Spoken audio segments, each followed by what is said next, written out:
Challenges for you. Jot these down. I'm going to go through them very quickly now. Here's number one. Review your performance, whether it's communication or whether it's activity or whether it's a CEO or whether it's on the job.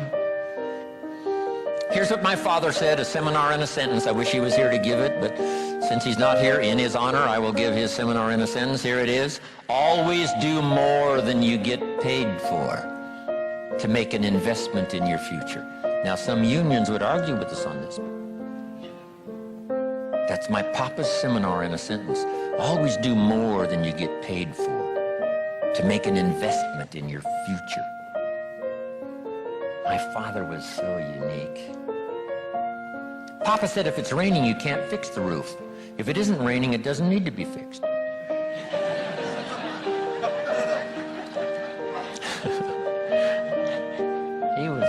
He was a grand old man. Wow, this guy. So review your performance, your language with your children. Just go over that and say, have I been too harsh and too strong, and too stubborn? Should I learn to be easier, mix more compassion with the tough stuff I have to deal with? Yes. You know, prayer will help sometimes.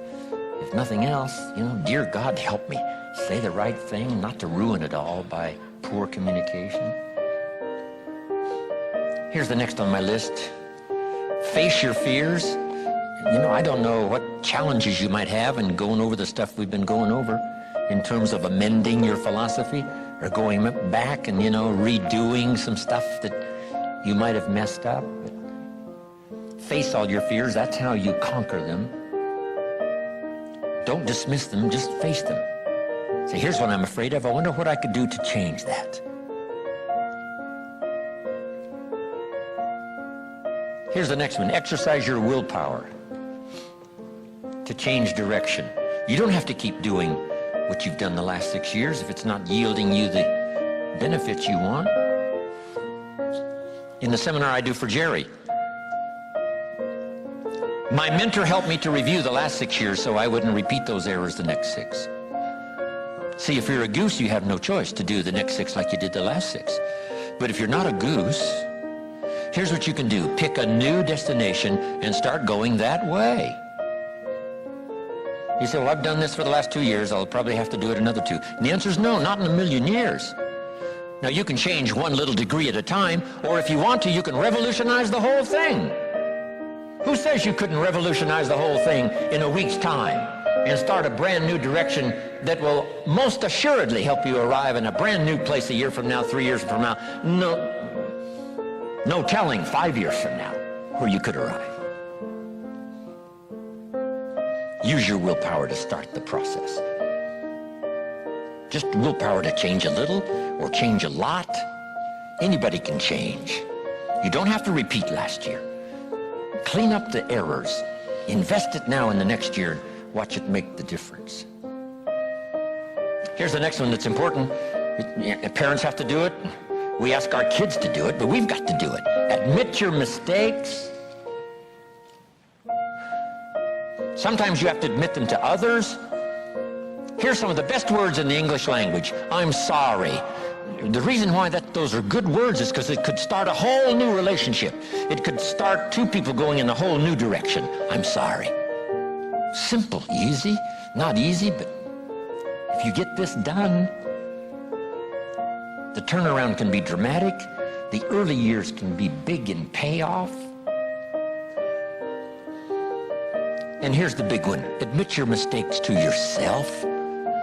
You don't have to babble about them to everybody in the neighborhood. But it doesn't hurt to sit down and have a conversation with yourself and say, there's no use kidding myself. Here's where I really am. I've got pennies in my pocket and I got nothing in the bank. That's what I said after the Girl Scout left my door. I had a conversation with myself.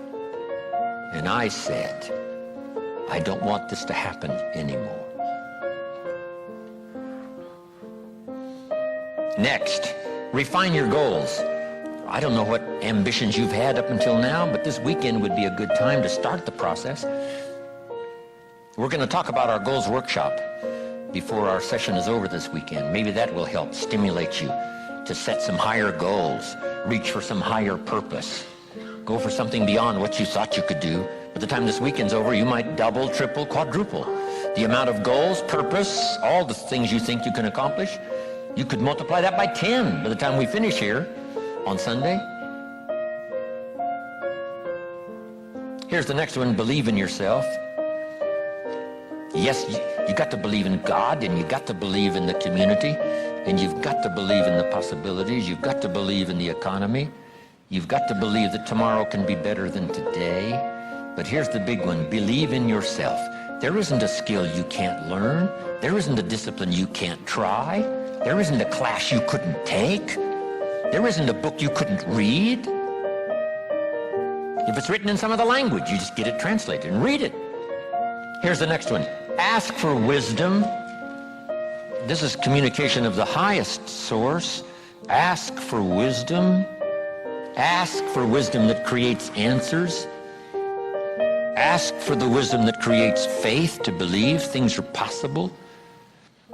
In King Solomon's day, there was the dilemma of two mothers who claimed the same baby. And the question was, whose baby is this?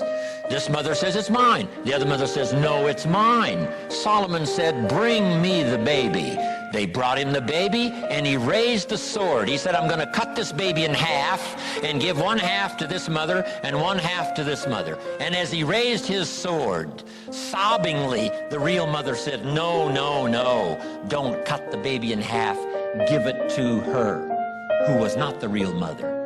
Solomon says, now I know who's the real mother. See, that is so wise. And the moment was such drama. But Solomon, the wisest of the wise, knew what to do to settle the deal. Ask for wisdom to deal with the challenges of today and tomorrow, to deal with the challenges your family brings you. Don't wish it was easier. Wish you were better. Here's the next one. Conserve your time. I must learn to do this. How much time have I got left? Not an unlimited supply. How many of these weekends can I do? Not 1,000. Just a few, maybe a handful. Sometimes we get faked out. Bill Bailey says, the average person says, I got 20 more years. No, Bill says you got 20 more times. If you go fishing once a year, you've only got 20 more times to go fishing. Not 20 years. That fakes you out. I got 20 years. No, 20 times. See, that brings it right down to the real stuff. 20 times. How many more seminars like this? Not 1,000, a few, just a few. So would I mumble and stumble? Would I give you less than my best when I've only got a few more to give? And the answer is no, of course not. If you're a person of some dignity and quality, you wouldn't let that happen.